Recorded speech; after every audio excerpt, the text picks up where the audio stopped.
I want to tell you that we can spend our time searching for where the traffic is, but we can also take some time to lure our customers out.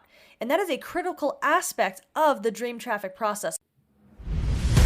The internet has made it easier than ever to start a business. Succeeding on the internet, now that's another story. The big question is, what are those who are succeeding doing differently? This podcast has the answers. Hi, my name is Lisanne Murphy. I've spent the last 3 years running a successful advertising agency. I noticed with certain clients, I ran into the same problem over and over again. Their offering was just not grabbing the prospect's heart and wrestling them into purchasing submission. Why? Many of these business owners were so far down the road in their journey and so in love with their product, they forgot who they were serving, missing some essential steps along the way. So, I'm pivoting focus. Join me as I go behind the scenes with the most brilliant entrepreneur minds to demystify the nitty-gritty marketing hacks needed to be successful before spending thousands on advertising that ultimately separate the internet legends from the dreamers.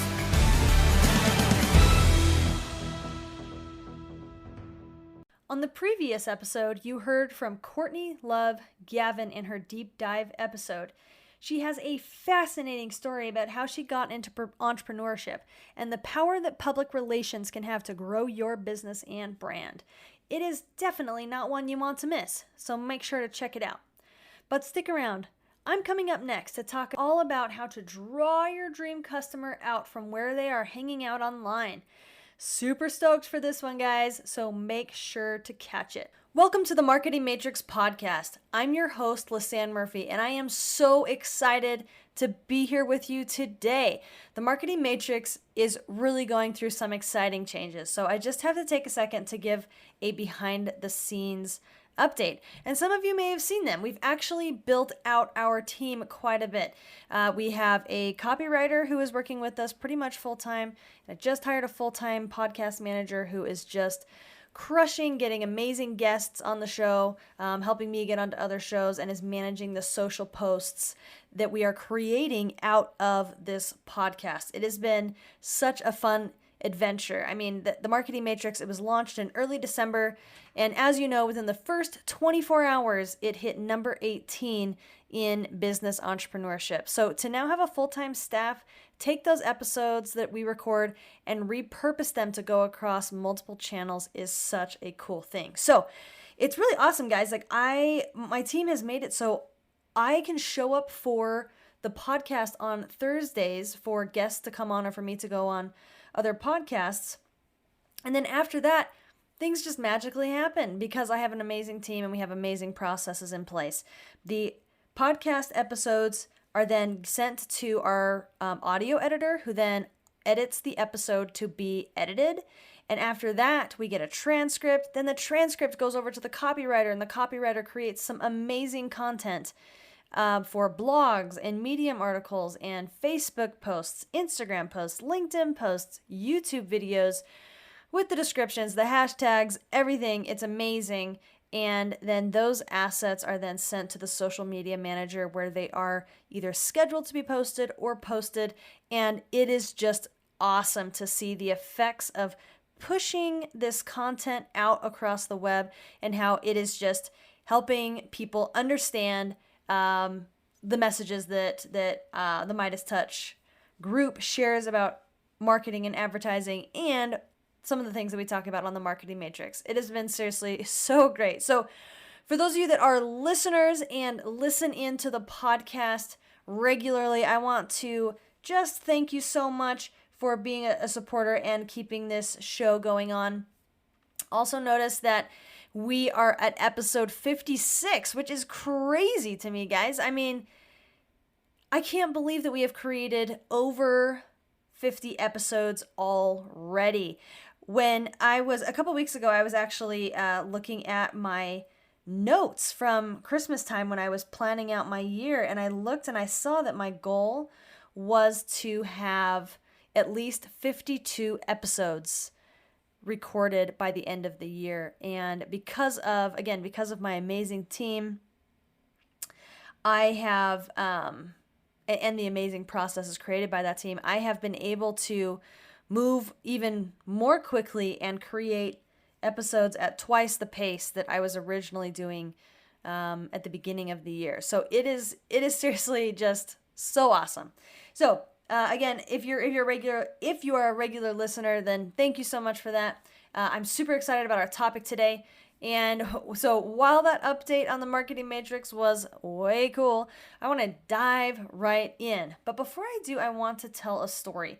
And to anchor this story, today we're going to be talking about discovering where our dream traffic is. So I want to tell a story. So have any of you ever heard of the story of the Pied Piper? Now, I remember this story from when I was a little girl, and so I did some research from it to really understand it better. And to be honest, it's kind of a creepy story, but it illustrates a really, really important point. So I'm going to share it anyway.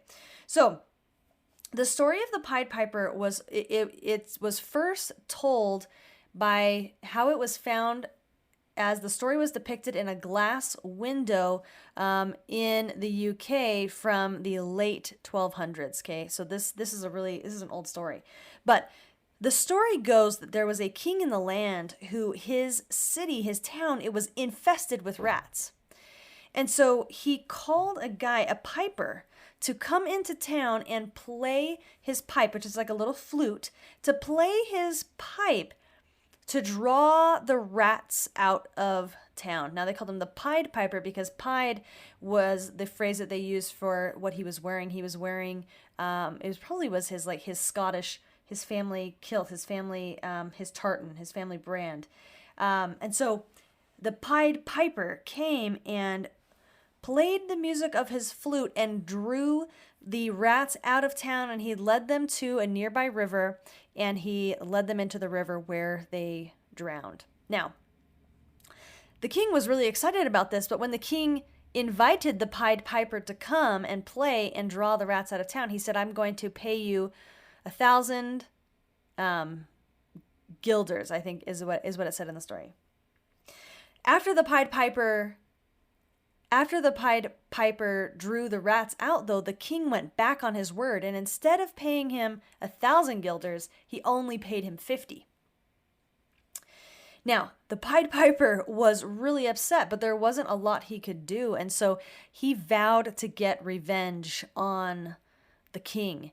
And how he did so was actually pretty creepy. He actually went back on a Sunday when everyone in the town was in church, this time wearing green, and he played his pipe again, and this time he played the song that wouldn't call rats out but would call children out, and he led the children out of town, and they were never heard of again. There was even a document that was written 100 years later in the town, and it said, "It's been 100 years since the children were gone."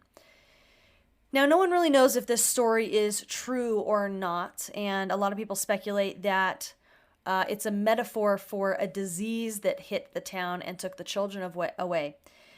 And while this story is really interesting, there's one fact in it that's fascinating. There was 3 children that remained in the town.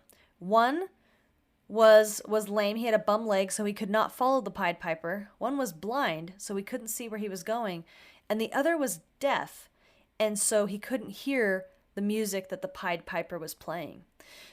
So the conditions had to be right for the Pied Piper to draw these children out of town, just like they did for the rats. And again, this story is gruesome, but I want to focus on the part where he's luring the children out, or he's luring the rats out of the town. And we always hear Russell Brunson talking about how traffic on the internet, traffic for your product or your offer, it's already happening. Like, traffic is already there. You have to find it. You have to step in front of it. And I want to tell you that we can spend our time searching for where the traffic is, but we can also take some time to lure our customers out. And that is a critical aspect of the dream traffic process. So remember, we finished our 6-part series on dream traffic where we went in depth and we defined each aspect. And remember, we have with our dream traffic, it's a 3D process where we literally put dimension to the dream customer. that and creating the dream traffic to drive to your business. And those 3Ds are define, discover, and drive. So we have to define who you're going after, discover where they're hanging out online, and decide how to drive them to your product or your offering.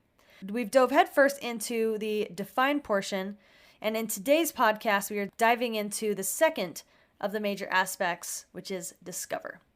So, discovering your dream traffic is like putting on the hat of the Pied Piper. You want to draw your customers out to get their attention, learn from them, and give them your offer. Another way to think about this is with hooks. Like fishermen even call their bait lures, okay? They're literally luring the fish out of their places to be able to attract them and capture them. So, and here's the thing, because fish have different diets, choosing the right lure can mean the difference between a great day on the water or going home empty-handed. And so the lures that we choose to draw our dream customer out from where they're hanging out on the internet, it matters. Okay, it matters. And just how the Pied Piper didn't appeal to the lame boy, the deaf boy, or the blind child. We don't know if they're boys or girls, but to those children, we need to make sure that we understand what limitations our customers have and what will actually draw them to us and not what will keep them from following us. So, there's two things that are really important for you to understand when you go about this luring and this discovering process. The first thing is that you need to optimize your personal profile to capture them, right? Because whatever lure you put out there, whether that's a blog or an article or a post in a group or a YouTube video, you have to capture them. You have to get their email address. You have to get some form of communication where you can reach out to them again and again. A great way to do that is to optimize your profile funnel so that you can capture them. Okay, make sure that on your profile, it's really, really clear what you do, what services you offer, and how they can learn more and take advantage and grab some value. The second thing you need to figure out is it's really important to strategically pick groups to start learning about your customers and giving value so that you have a place to lure your customers from. So, how should we approach this? Well, some of you may have heard there's two kinds of marketing that you have to consider here, okay? The first kind is called intent-based. Intent-based marketing is where people they actually want something. They are being intentionally out in the marketplace searching for something. Search engine optimization marketing works off of this very, very well because it is what allows you to pay for keywords that people are searching. Okay, but with intent-based, there's organic ways for intent-based marketing, and there's also paid ways to have intent-based marketing.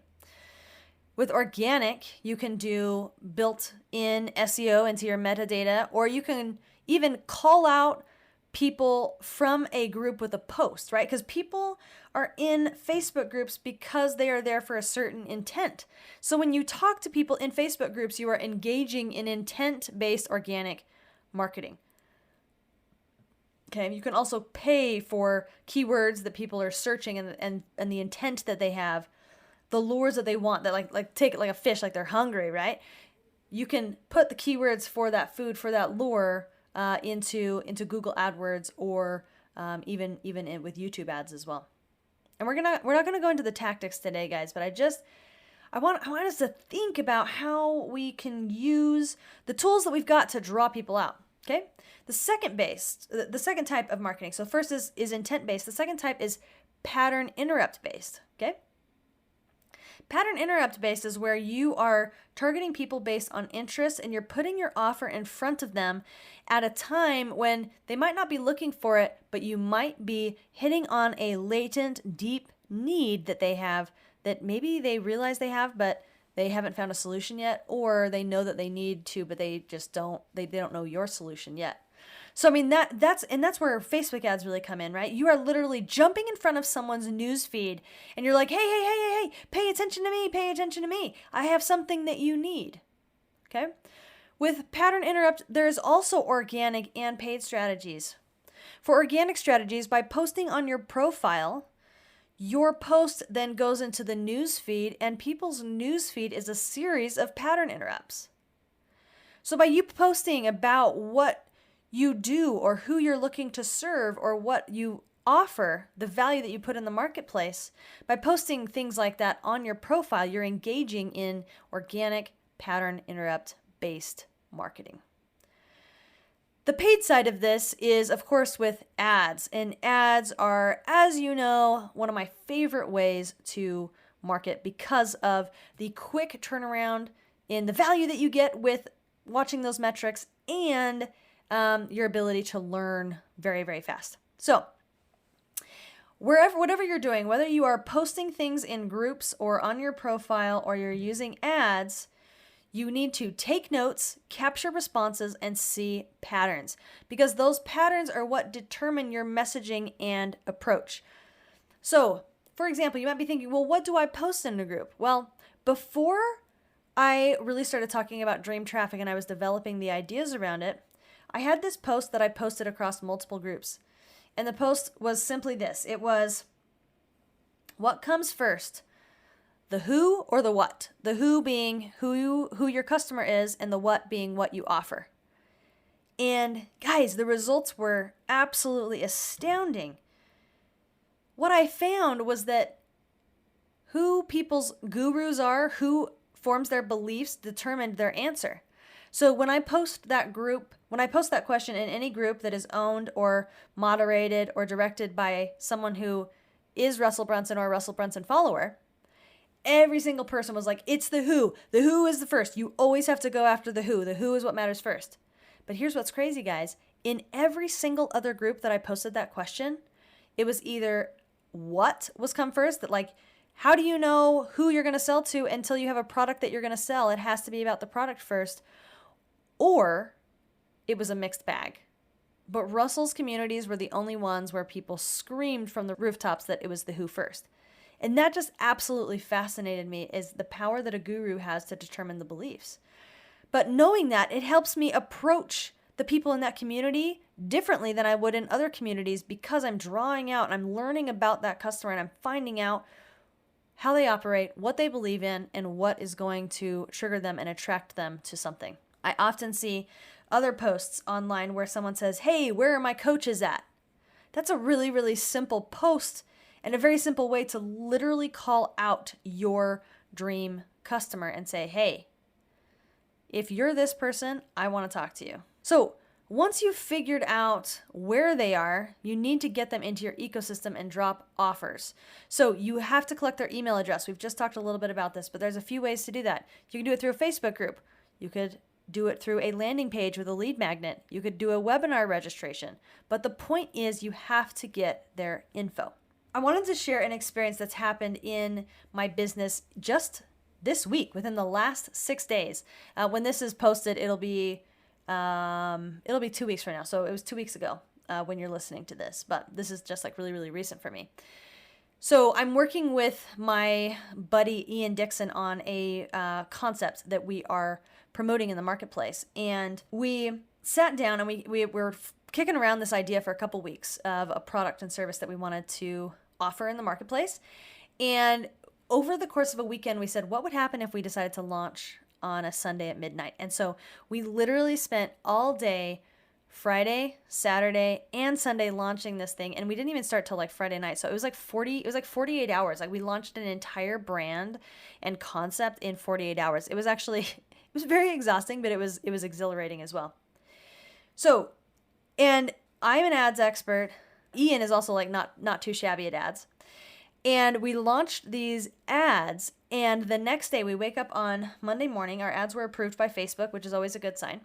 But we woke up and our ads were performing terribly, guys. I mean, seriously terrible. It was absolutely astounding at how terrible the ads were performing. So we were getting CPMs like of $70 per impression, which is just out of control. Like normally you see that kind of impression with retargeting or really hot niches during Christmas. And it wasn't either of those things. It wasn't retargeting or Christmas.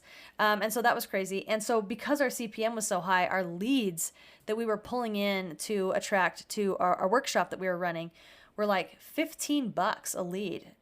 And before even leads came in, we were like getting link clicks for like 10 to 12 bucks. And a link clicks that's 10 to 12 bucks, I mean, that will bankrupt anybody.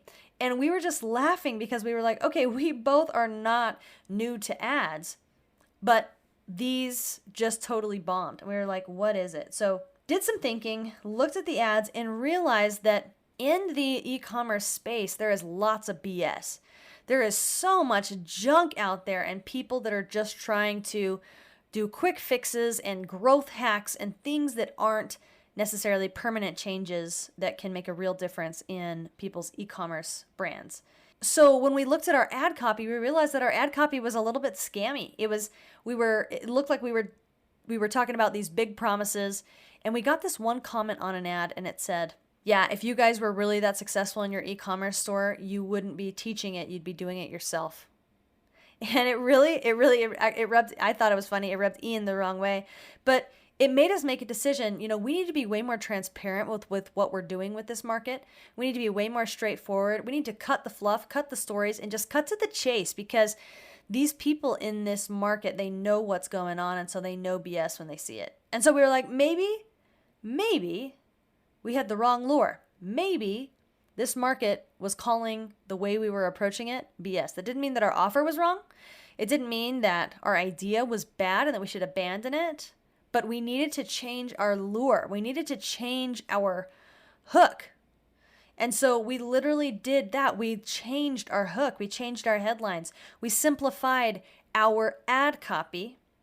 And instead of just having an image of us or a video of us just talking in nice clothes, we literally did screen shares of our Shopify stores and ad accounts to show the numbers of the success that we were having with the e-commerce brands that we were working with. And guys, I have to tell you, the of this is absolutely astronomical. Literally, with that change, our lead cost dropped from anywhere between $5 to $8. So it literally dropped in half by changing the lure that we were using to draw out our desired customer to see the value of our offer and take advantage of it. You have to pick bait that captures their attention. The reason why bait works with fish is because it's shiny. It gets their attention. It interrupts their flow in the water. It also vibrates. It makes noise, right? What noise are you making in the marketplace? And it also is enticing. It smells good to them and they want to eat it. And so it's something that satisfies a need for the fish. Okay, all of those things are so important for the lures and the hooks that we put out there in the marketplace to discover where our people are hanging out online and what is attractive to them, so that we can get their attention, so that we can draw them into our offer. Guys, this concept is so important. And I often find that marketers are not doing enough work to understand what bait and what lures are going to draw their people out. I talk to probably a dozen people a week, guys, that they want to run Facebook ads, but they know nothing about their customers. And I tell every single one of them, I say, go back, do your research, drive some organic traffic, learn what's working organically, because until you know it's working organically, you can't just put money behind a broken system. You can't spend money and have it fix you not knowing where your people are, how to draw them out, and what is going to be attractive, what bait is going to be attractive to them. This is a critical piece of understanding dream traffic. So again, we have defining our dream traffic, discovering where they are and driving them. Today, we've talked from a high level all about discovering our dream traffic. All right, so I would love to hear your thoughts and comments. If you see a post about this episode, I would love for you to comment on it so we can have a conversation. We also have conversations about the episodes weekly in my Facebook group. So I want to invite you to that. So again, that's Facebook ads for coaches, course creators, and lifestyle ecom brands. You can hit that up by going to the website there. And then remember, we have the Marketing Matrix Toolbox. We're dropping free resources that we gather from podcast guests there every single week. We're super excited about the resources in there. We're actually going to start teasing those to help you guys understand how valuable that resource is that we are building for you. So I really hope that you take advantage of the Marketing Matrix Toolbox. And we've got amazing things in there from Catherine Jones, Alex Elliott, Kevin Steven, Chantel Turner. We just got one. Who did we just get one from? We just got, from Benjamin Hardy. We just got an awesome one about hacking your morning routine. It's seriously so good. All right, guys, I've taken up enough of your time today, but I just wanted to, again, just reiterate, you've got to understand and discover who your dream customer is so they can become your dream traffic and you can drive them to your offer. All right, guys, again, this is Lisanne Murphy with Midas Touch Social Advertising and the Marketing Matrix Podcast, signing out. Thank you for tuning into the Marketing Matrix Podcast. On the next episode, we hear from Ella van Zutphen. Ella is passionate about helping people in the workplace have more purpose and direction and productivity in their lives. She is the real deal as an entrepreneur, so listen in to hear her story. And while I've got you, I wanted to remind you of two really important things. One, the Marketing Matrix Toolbox. Guys, this members area is loaded with free resources from all of our guests that come on the show and some tricks in there from me as well. And we add to it every single week. This is the members area of a lifetime, the marketer's dream. You've got to be a part of it. Two, the Facebook group. Guys, we have a free Facebook group that focuses all on Facebook ads and the conversation around the marketing, the funnels, the ad strategy, and everything you need to know to be successful with paid Facebook traffic. That Facebook group is called Facebook Ads for Coaches, Course Creators, and Lifestyle Brands. Would love to see you in there. You can get there by going to www.facebook.com/groups/FBAdNinjas. Okay, guys, can't wait to see you in the group. Can't wait to see you in the Marketing Matrix Toolbox. Let's go. Let's get serious about your marketing and let's do this. All right, that's it for now. See you next time on the Marketing Matrix.